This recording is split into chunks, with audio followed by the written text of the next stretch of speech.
السلام عليكم، كي دايرين؟ لاباس عليكم؟ توحشكم بزاف بزاف بزاف. معكم اسماء من قناه كويزين اميره جليل. مرحبا بكم معايا في فيديو جديد ووصفه جديده. اليوم ان شاء الله غنشارك معكم وصفه مميزه. كما كتشوفوا غنشارك معكم بريوش، ولا كاين اللي كيقول لها خليه النحل او الشهده. صراحه كتجي غزاله بزاف، كتجي لذيذه. مقادير بسيطه موجوده في كل البيت، ان شاء الله تجربوها، خصوصا في ايام العيد. ان شاء الله توجدوها في مائده الفطور في ايام العيد. الله يدخلوا علينا وعليكم بالصحه والسلامه ان شاء الله يا ربي. كما كتشوفوا انا غنوريكم وحيده كيفاش كتجي. صراحه كتجي بغيتو ديروها هكا فرض، تقدروا ديروهم غير فرديين بلا ما تشاركوهم هكا. كتجي فرديه حتى هي كتجي زوينه.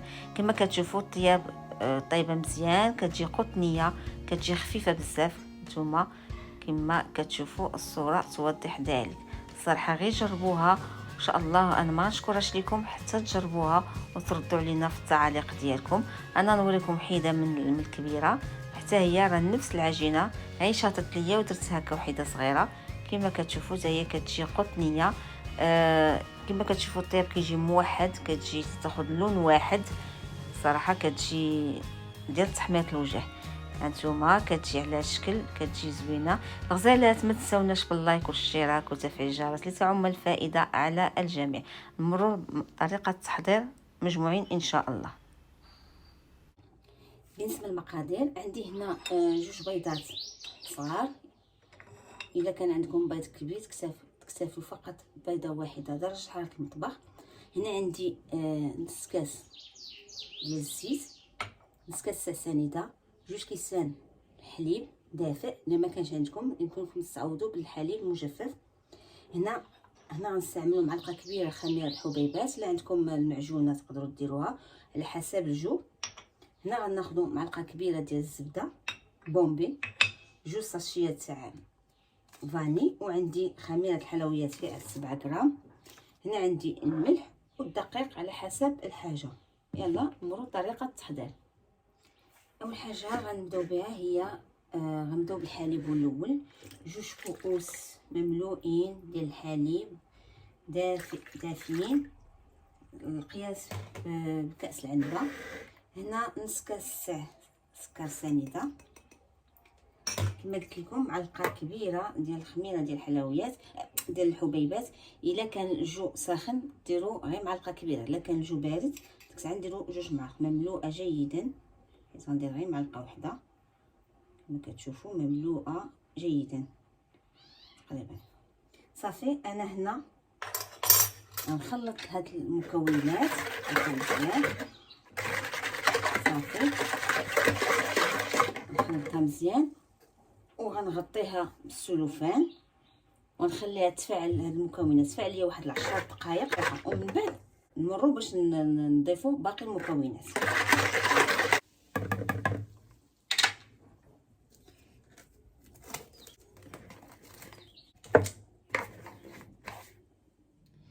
كما كتشوفوا بعد ما مرت 10 دقائق هانتوما كيفاش كيتفاعلوا.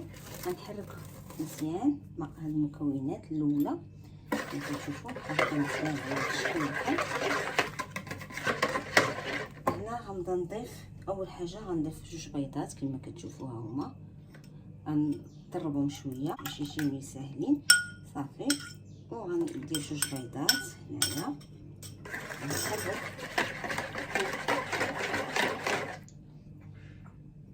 الزيت. هنا غنضيف فاني.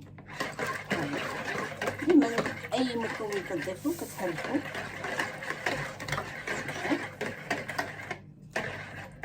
هنا غنضيف كاس الاول ديال الدقيق، وغنزيد نضيف كاس الثاني. كتشوفوا غيكون حتى هو مملوء الكاس الثاني. هنا غنخلط هكا. هنا غنضيف شويه ديال الملحه كما كتشوفوا. هنا مازال خاص نضيف كاس الثالث.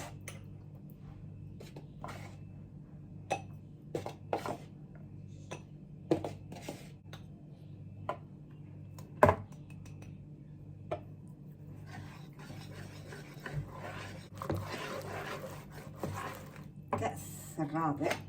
نتوما كما كتشوفوا بالكؤوس الكأس الرابع. هنا غنضيفو بشويه بشويه.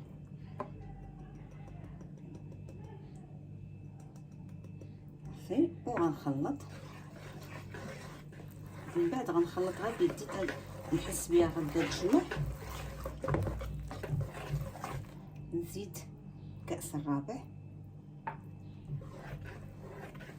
هنا غنضيف الخميره كما كتشوفوا. هنا باقي خصني نزيد دقيق. هذا الكأس الخامس حتى شويه وصافي ونخلط.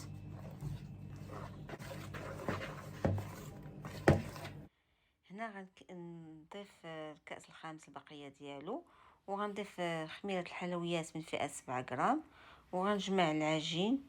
نحاول نجمع العجين كما كتشوفوا كما كتلاحظوا. هنا العجينه بدات كتقال.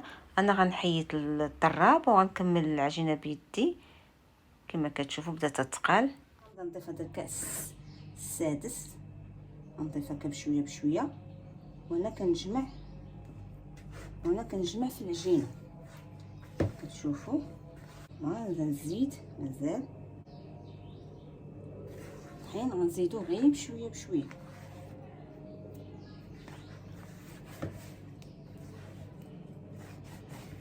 كنحاولوا نجمعوا العجينه.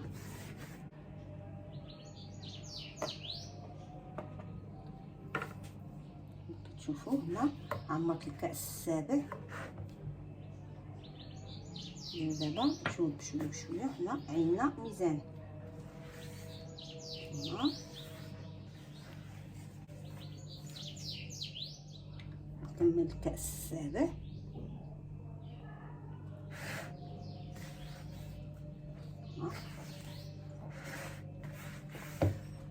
كأس الثامن وغنحبس صافي. كأس الثامن محاش غنكملو. انا غنشوف عيني ميزان. نزيد غير هانتوما نزيد غير شويه. مبغاش انا نكثر الدقيق بزاف باش من صافي. هذا هو القوام. انا غنجمع هاد العجينه ونطلقاو باش ندخلو فيها الزبده. نغسل يدي ونجمع صافي ونطلقاو باش ندخلو الزبده في العجينه ديالنا. رجعت معكم بعد ما خويت يدي. راك عارفين كتحيدوا بشويه ديال الطحين كتحيدوا العجينه بيديكم. راك عارفين كناخذوا هنا الزبده كنعاودوا نسرحوا هكا شويه. العجينه خصها تكون كتلصق كما كتشوفوا في يدي. كتدخلوها هكا هكا هكا. هذا كتعطي هذيك الطراوه مزيان صافي. كتبقاو تجمعوا هكا. ها كتدخلوا ديك الزبده. واخا تشوفوها تلصق ما تخافوا من حتى حاجه. واخا تشوفوها تلصق ما تخافوش صافي. انا غنجمعها بحال هكا على الشكل هكا. هنا دخلت الزبده في العجينه بلا ما كندلكوها. انا غنغسل يديا وغنرجع معكم من بعد. كما قلت لكم البنات انا رجعت معكم. نفس البول غندير فيه شويه ديال الزيت هكا شويه صافي. غندهنو على هذا الشكل صافي. غنرجع فيه هاد العجين ديالي. غندهن يدي هكا بالزيت وغنهز العجينه هكا صافي. وغنحطها هنا صافي. وغنخليها يتضاعف الحجم ديالها. تختامل مزيان تيتضاعف الحجم ديالها.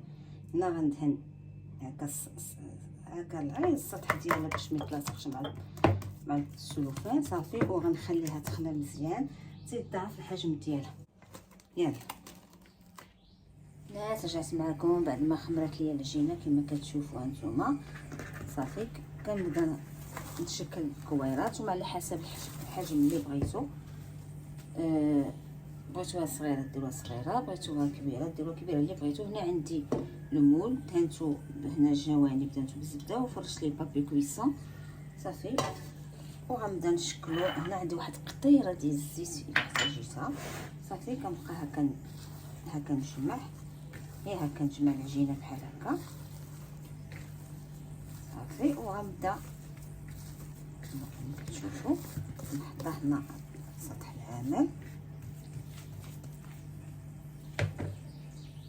صافي. كان واحد القطيره هكا كندهن وكناخذ وكندير، انا غندير على حساب مسمن اللي كندير كويرات مسمن باش نقادها. انا العبار في يدي صافي. راه هي مازال صافي. كنعاود ناخذ هكا وانا كنستمر حتى تنكمل العجينه كلها. كناخذ العبار في يدي هكا ومعكم ميزانكم كما بغيتو ديروها. كناخذ هكا كنمسح يدي شويه صافي وكنبقى نقطع هكا العجينه صافي. وانا كنبقى نخلي شويه ليسباس ثم بحال كتصاوبوا كويرات تاع مسمن. بغيتو تعبروها عبروها، بغيتو تخليوها غير هكا كما كندير انا ثم على هذا الشكل. كتشوفوا راه العجينه رطبه. تبقاو غاديين على هاد الطريقه حتى تتكملوا العجينه ديالكم. كما كتشوفوا انا نرسم هكا صافي. غنخليهم يختمروا كما كتشوفوا. هانتوما هنايا نتوما الا بغيتو ديروا فيهم شوكولا، بغيتو ديروا اي حاجه تقدروا. انا درتهم خاويين ما درتهم حتى شي حاجه. شاطوا ليا هادو درتهم هنايا صافي. انا غنغطيهم زويف ونخليهم يختمروا ونتلاقاو من بعد. غزالات انا رجعت معكم بعد ما اختمروا ليا البريوش ديالي. نتوما كما كتشوفوا هنا عندي خديت جوج ديال صفار البيض وجوج معالق صغار ديال الحليب ونسكافيه. خلطتهم مزيان باش هما اللي غندهن بهم دابا البريوش ديالنا. باش غنزينوهم عندي هنا كما كتشوفوا عندي الجنجلان على الالوان كما كتشوفوا هذا ديال بالالوان. وعندي هنا البافو هنايا عندي صافي. نبداو على بركه الله. اول حاجه غندهنوهم مزيان بسم الله غير بشويه باش ما تهبطش لنا الخميره بسم الله صافي. انا غنوريكم حدا وغنستمر انا غندهنهم كاملين ومن بعد نتلاقى معكم باش نوريكم التزيين. الفران راني شعلته على 250 درجه. من بعد ما غنبغي ندخلهم غنديرو على 180 درجه. يلا الغزالات انا غنكمل هكا ندهنهم كاملين. غندهنهم هكا غير بشويه باش ما نهبطش الخميره. غندهنهم وعاوتاني من غنسالي غنعاود لهم ندوز ديال الكوش. كيجيو فنين كيجيو هشاش. هذا البريوش هذا كيجي غزال كيجي خفيف. نتوما من غيطيب غتشوفوا معايا كيفاش غيجي. كما كتشوفوا هانتوما كما كانت دهنتهم جوج مرات. هنا غنبدا ندير جنجلان وغندير هكا الالوان. جنجلان ديال الالوان بحال شي رشيشات بحال هكا. انا قلت لكم فران شعلته على 250 درجه. دابا غنقص نهبط لها 180 ونخليهم يطيبوا من تحت ومن الاولين ومن بعد عاد نطلعوهم لفوق ان شاء الله. وعاد نشوفوا نتلاقاو من بعد ما يطيبوا لينا ونخرجوهم ان شاء الله.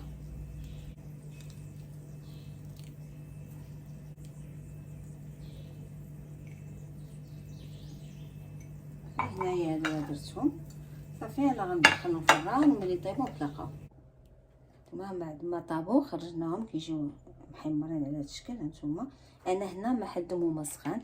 غندهنهم بغيتو دهنوهم بكونفيتور ديال الليمون دهنوهم. سينو الا ما عندكمش كما انا غندير غير عسيله صراحه بلا ما نشكرهم شاكرين راسهم. كما كتشوفوا كيجيو كلهم لون واحد. هانتوما كما كتشوفوا يعني الصراحه كيجيو زوينين.